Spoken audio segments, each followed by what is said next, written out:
નમસ્કાર વિદ્યાર્થી મિત્રો, તો આજે આપણે શીખવાનું છે ધોરણ 8 ગણિતનું પહેલું ચેપ્ટર સમય સંખ્યા અને એનું સ્વાધ્યાય 1.1. તો એનો પહેલો દાખલો છે, નીચે આપેલ ગુણાકારની ક્રિયામાં કયા ગુણધર્મનો ઉપયોગ થયેલ છે તે જણાવો. હવે એમાં પહેલું છે -4/5 ગુણ્યા 1 બરાબર 1 ગુણ્યા -4/5 બરાબર -4/5. હવે આમાં કયો નિયમ લાગુ પડશે? તો જો -4/5 ગુણ્યા 1 કરીએ તો જવાબ કેટલો આવે? -4/5. અને 1 ગુણ્યા -4/5 કરીએ તો પણ જવાબ કેટલો આવે? -4/5. તો આનો મતલબ શું થાય કે કોઈ પણ સંખ્યાને 1 સાથે ગુણીએ તો જવાબ તે પોતે જ આવે, અથવા 1 સાથે કોઈ પણ સંખ્યાને ગુણીએ તો જવાબ તે સંખ્યા પોતે જ આવે. તો આપણે આમાં શું લખી શકાય? 1 એ ગુણાકારની તટસ્થ સંખ્યા છે.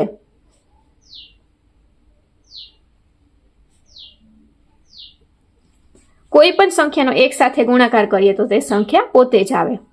હવે બીજો -13/17 ગુણ્યા -2/7 બરાબર -2/7 ગુણ્યા -13/17. હવે જો અહીંયા છે -13/17 ગુણ્યા -2/7. હવે આ -13/17 નો બરાબરની આ સાઈડ ક્રમ બદલી ગયો. જો આ અહીંયા આગળ છે, અહીંયા પાછળ આવી ગયા. ગુણ્યા -2/7 આ પાછળ છે બીજા નંબરના ક્રમમાં, તો અહીંયા બરાબર પછી પહેલા નંબરના ક્રમમાં આવી ગયો. તો બે સાઈડ રકમ તો સરખી જ છે પણ ક્રમ ચેન્જ થઈ ગયો. તો આ કયો ગુણધર્મ હશે? ક્રમનો નિયમ છે. પણ જો આમાં હવે નિશાની ખાસ જોવાની. આમાં નિશાની કઈ છે? ગુણાકારની. તો ગુણાકારની નિશાની હોય ત્યારે આ નિયમ લાગુ પડે. જો આમાં ભાગાકારની કે બાદબાકીની નિશાની હોય તો આખી રકમ ચેન્જ થઈ જાય, એટલે ત્યારે આ નિયમ લાગુ પડતો નથી.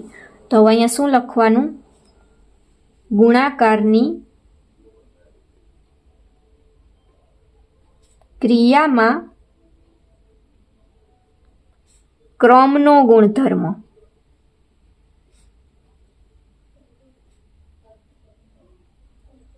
હવે ત્રીજો -19/29 ગુણ્યા 29/-19 બરાબર 1. તો અહીંયા છે -19/29. હવે આ સંખ્યા જુઓ, આ સંખ્યાની અવ્યસ્ત છે. અહીંયા 19 માઇનસ છે, અહીંયા નીચે આવી ગયા. અહીંયા 29 છે, નીચે અંશમાં આવી ગયા. તો આ -19/29 ના વ્યસ્ત શું થાય? 29/-19. તો હંમેશા યાદ રાખવાનું કે કોઈ પણ બે વ્યસ્ત સંખ્યાનો ગુણાકાર હંમેશા એક જ થાય. તો આમાં કયો નિયમ લાગુ પડશે? વ્યસ્ત સંખ્યાનો ગુણાકાર એક થાય.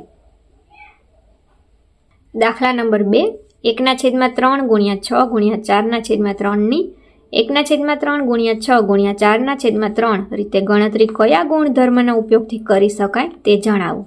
તો જો આમાં બે રકમ છે, 1/3 ગુણ્યા 6 ગુણ્યા 4/3 અને 1/3 ગુણ્યા 6 ગુણ્યા 4/3.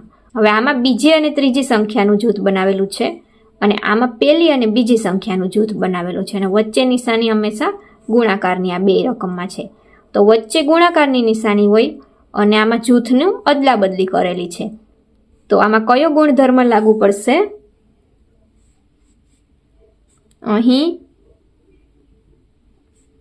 જૂથનો ગુણધર્મનો